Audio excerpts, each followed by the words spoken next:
നമസ്കാരം. ഭദ്രകാളിക്ക് ഏറ്റവും ഇഷ്ടപ്പെട്ട നക്ഷത്രക്കാർ. ഈ നക്ഷത്രക്കാരെ തൊട്ട് കളിച്ചാൽ ഭദ്രകാളി ക്ഷമിക്കില്ല.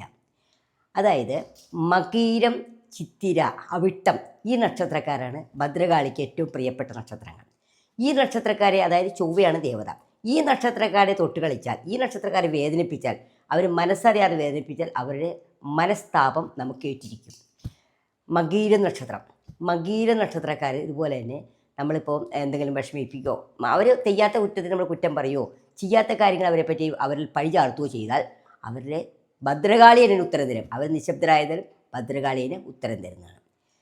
ചിത്തിര നക്ഷത്രം സത്യസന്ധരമായ നക്ഷത്രമാണ്.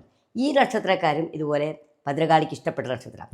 ഇവരെ നമ്മൾ വേദനിപ്പിക്കുകയോ അവരറിയാത്ത കാര്യങ്ങൾ അപവാദം പറയുകയോ ഒക്കെ ചെയ്താൽ തക്കതായ ശിക്ഷ നമുക്ക് ഭദ്രകാളി തന്നിരിക്കും. അടുത്ത നക്ഷത്രമാണ് അവിട്ടം നക്ഷത്രക്കാരായ സ്ത്രീകൾ, പ്രത്യേകിച്ച് സ്ത്രീകൾ, പുരുഷന്മാരും ഉണ്ട്, പക്ഷേ സ്ത്രീകളാണ് കൂടുതലും. ഇവരെ വേദനിപ്പിക്കുകയോ വിഷമിപ്പിക്കുകയോ ചെയ്താൽ, ഇവരുടെ മനസ്താപമേറ്റാൽ നമുക്ക് പറ്റിയത് തന്നെയാണ്. ഈ നക്ഷത്രക്കാരെ ഭദ്രകാളി എപ്പോഴും രക്ഷിക്കും. ഭദ്രകാളിക്ക് ഇഷ്ടപ്പെട്ട നക്ഷത്രക്കാരാണ് ഇവരെല്ലാം.